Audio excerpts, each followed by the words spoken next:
जय श्री कृष्णा, राधे राधे। आप सभी का ब्रज दर्शन व्लॉग्स में स्वागत करती हूँ। आशा करती हूँ आप सभी बहुत अच्छे होंगे।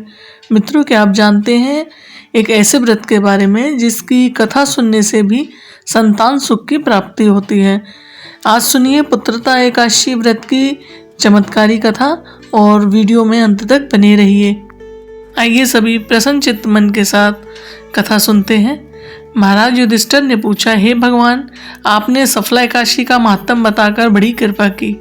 अब कृपा करके यह बताइए कि पौष शुक्ल एकादशी का क्या नाम है, उसकी विधि क्या है और उसमें कौन कौन से देवता की पूजा की जाती है। भक्तवत्सल भगवान श्री कृष्ण बोले, हे राजन, इस एकादशी का नाम पुत्रदा एकादशी है। इसमें भी नारायण भगवान की पूजा की जाती है। इस चर और अचर संसार में पुत्रदा एकादशी के व्रत के समान दूसरा कोई व्रत नहीं है। इसके पुण्य से मनुष्य तपस्वी, विद्वान, लक्ष्मीवान होता है। इसकी मैं एक कथा कहता हूँ, तुम ध्यान पूर्वक सुनो। भद्रावती नामक नगरी में सुकेतु नाम का एक राजा राज्य करता था। उसके कोई पुत्र नहीं था। उसकी स्त्री का नाम शेव्या था। वह निपुत्री होने के कारण सदैव चिंतित रहा करती थी। राजा के पितर भी रो रो कर पिंड लिया करते थे और सोचा करते थे कि इसके बाद हमको कौन पिंड देगा। राजा को भाई, बांधव, धन, हाथी, घोड़े, राज्य और मंत्री, इन सब में से किसी से भी संतोष नहीं होता था। वह सदैव यही विचार करता था कि मेरे मरने के बाद मुझको कौन पिंडदान करेगा। बिना पुत्र के पितरों और देवताओं का ऋण मैं कैसे चुका सकूंगा। जिस घर में पुत्र ना हो उस घर में सदैव अंधेरा ही रहता है। इसलिए पुत्र उत्पत्ति के लिए प्रयत्न करना चाहिए। जिस मनुष्य ने पुत्र का मुख देखा है वह धन्य है। उसको एक लोक में यश और परलोक में शांति मिलती है, अर्थात उनके दोनों लोक सुधर जाते हैं। पूर्व जन्म के कर्म से ही इस जन्म में पुत्र, धन आदि प्राप्त होता है। राजा इसी प्रकार रात दिन चिंता में लगा रहता था। एक समय तो राजा ने अपने शरीर को त्याग देने का निश्चय किया, परंतु आत्मघात को महान पाप समझकर उसने ऐसा नहीं किया। एक दिन राजा ऐसा ही विचार करता हुआ अपने घोड़े पर चढ़कर वन को चल दिया तथा पक्षियों और वृक्षों को देखने लगा। उसने देखा कि वन में मृग, व्याघ्र, सुअर, सिंह, बंदर, सर्प आदि सब भ्रमण कर रहे हैं।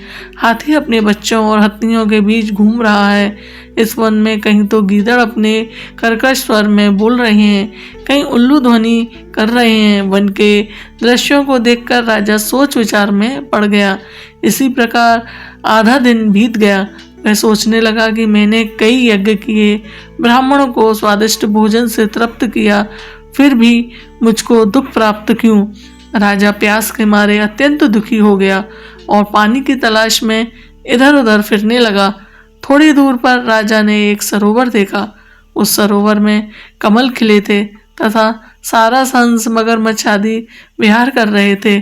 उस सरोवर के चारों तरफ मुनियों के आश्रम बने हुए थे। उसी समय राजा के दाहिने अंग फड़कने लगे।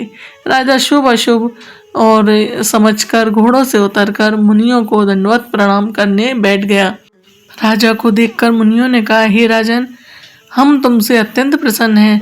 तुम्हारी क्या इच्छा है सो हमसे कहो। राजा ने पूछा, महाराजा, आप कौन हैं और किसके लिए यहाँ आए हैं, कृपया करके बताइए। मुनि कहने लगे कि हे राजन, आज संतान देने वाली पुत्रदा एकादशी है।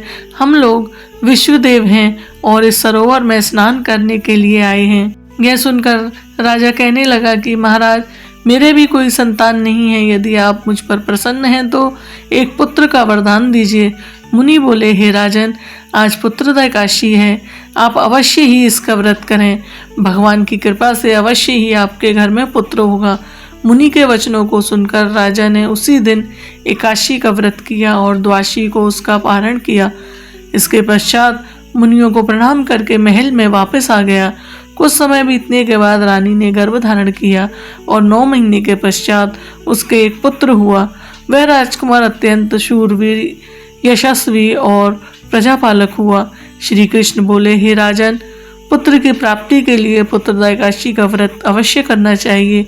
जो मनुष्य इस महात्म को पढ़ता या सुनता है और सबको सुनाता है उसे अंत में स्वर्ग की प्राप्ति होती है।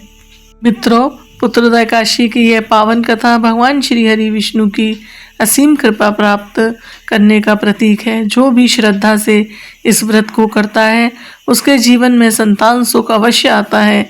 कथा पसंद आई हो तो कथा को, मेरी वीडियो को लाइक करें, शेयर करें और चैनल ब्रज दर्शन ब्लॉग्स को सब्सक्राइब जरूर करें। जय श्री हरि विष्णु।